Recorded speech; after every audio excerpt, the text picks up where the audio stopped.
Hello students. So we'll go to example program related to session.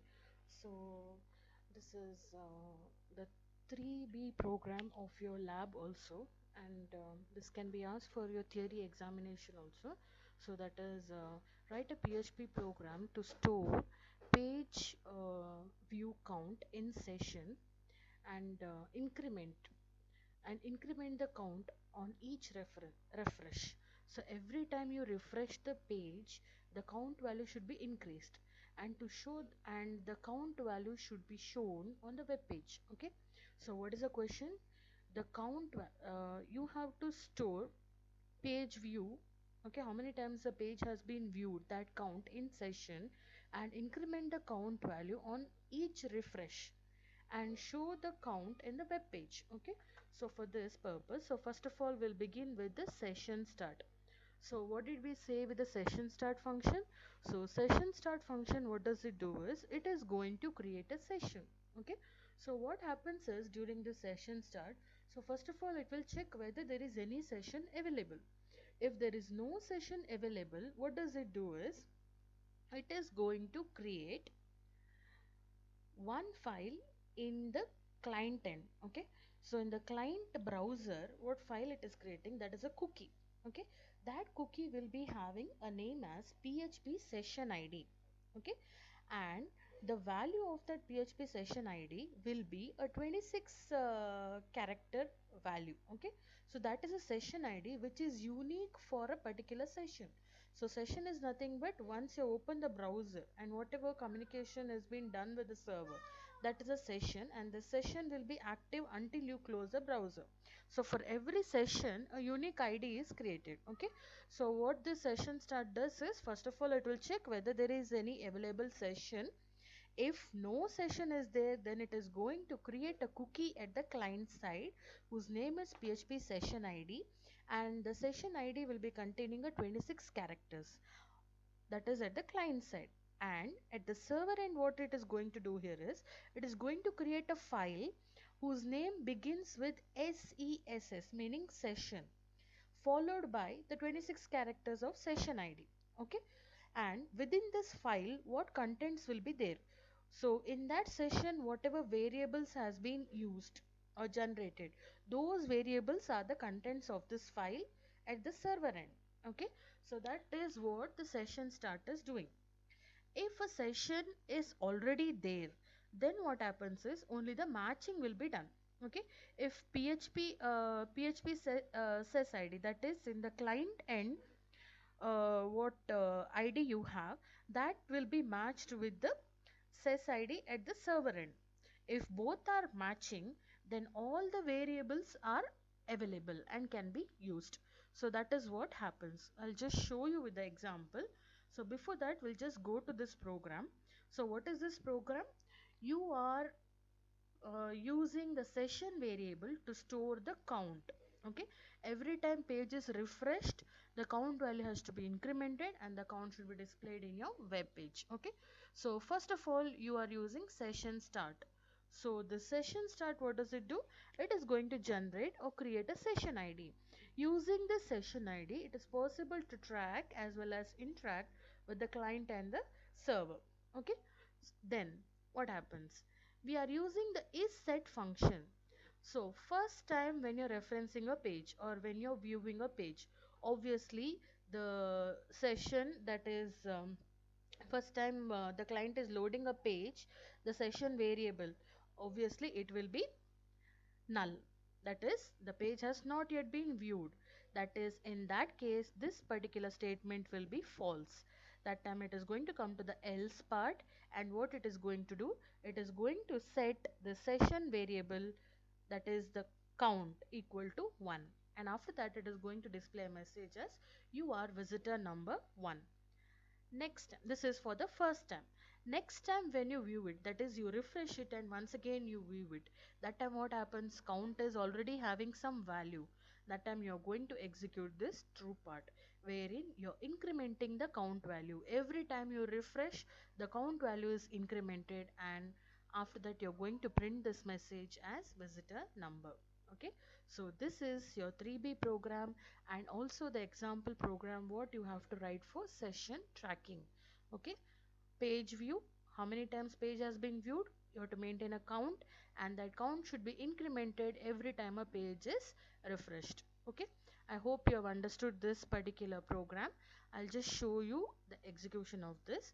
So I have saved this program in my ht docs. Okay, now we'll execute this program, that is session. Okay, so I will close everything. Okay, I'll open the browser. So I have okay, so I have the browser here opening. Okay, I'll give localhost yes. So you can see here you are visitor number one. So what is this visitor number one? I said so first session is created. Okay, so first time this page, so this was the first time when I loaded this particular page, right? So this was the first time I loaded this page. So in that case what will this is set do? This count value initially it will be null. So you're coming to the else part and you're setting this value, that is your session variable to 1, and you're printing the value here, so you're getting you are visitor number 1. Okay, so this is what happens. Next time again I'll refresh it, so I got visitor 2, 3, 4, like this it goes on. Every time you refresh the count will be incremented. Why? Because first time it was set to 1, anymore when you check here you will be having some value, so every time the count is incremented. Here you're using postfix increment on the session variable, so every time you refresh the value will be increased. So this is your program, that is a third B program. I hope you have understood this. If you have any queries, kindly ask. Okay, so this is your session start. Okay, so now we'll come to other part. We will speak about this session start. Okay, so we'll see the session start. Okay, so you just see we have another one program, that is session start. So what did I say? When session start function, it is going to check whether already there is a session variable or not. Okay, or whether there is a session already created or not. So now what happened, we have already executed one program, right? In this particular session we have already executed one particular program and already a session is created. So where you can see this session is, you can go here, you can go to settings and you can just type here content. Okay, you can just type here content. So as I said, what happens, where is the browser? Yeah, so what happens, what does this session start do? It is going to create, so I'll just minimize everything. Okay, so okay, so this is going to create okay a cookie. So session start is going to create a cookie in the client system. So we'll check whether that cookie is created. So you have to go to settings and slash content, you can type, you'll be directed here. So you can just click on here and you can see all cookies. So these are the cookies that is stored in my browser. So we have to go to localhost. Okay, because that is a server for me right now. Okay, so we'll go to localhost. You can see one cookie is created. You can see the name of the cookie. What is the name of the cookie? That is PHP session ID. So this is a cookie that was created by session start function, and you can see a 26 character session ID is created. So this session ID is unique for a session. Okay, so once again if I give session start, I'm not going to get a new session ID. Session ID will be same. Okay, so one more cookie won't be created, only one cookie per session.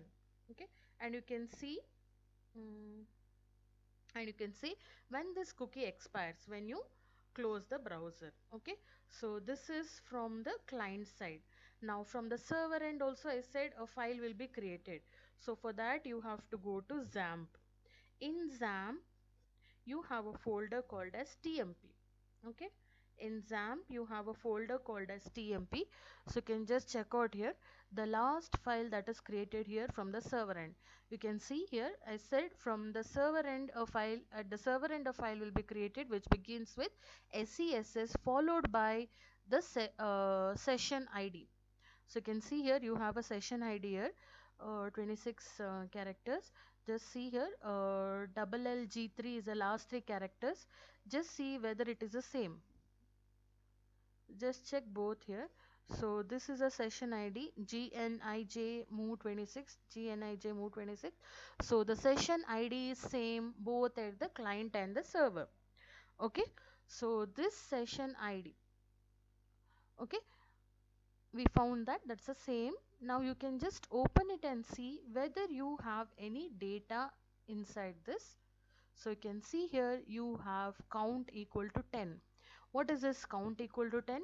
That is nothing but the variable that was created here. Okay, so you see here. Now again I'll refresh. I'll make it up to 20. So just see here. I'll go back to this temp. I'll go back to temp and I'll just check out what is the content of this particular file. So you can see here we have a change value here. Okay, so what is happening if there is no session, a session will be cookie will be created at the client end and a file will be created at the server end. Next time whenever you give start a session start, now we'll just show that one more example here. Now again I have a session start. Okay, I will execute this particular program now, which is st.php. st.php. So now what happens? Once again I have given session start. Once again I have called session start.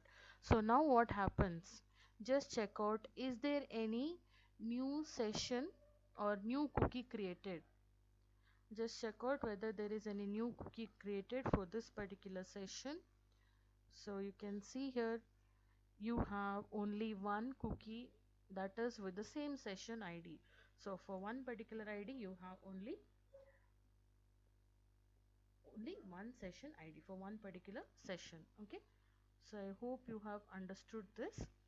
This is about your session and session IDs and session start function. Okay, so this is how you can check. If you want, you can remove this cookie from here. Okay, so now once again if I'm closing everything, okay, I have closed my browser. I have closed my browser and I am refreshing once again. I refresh once again. Now again if I'm trying to execute this particular program, okay, I got as 1. Now check what will be the session um,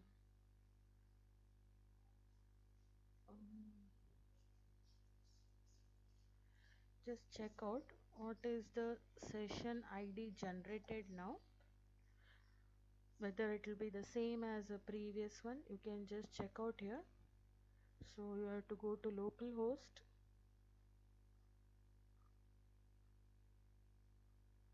Localhost you have, so previously I already deleted that cookie, so one more cookie is created with a different session ID. Okay, so what I want to say here is in one session only one session ID will be there. Okay, that is what is about session as well as session ID. Thank you.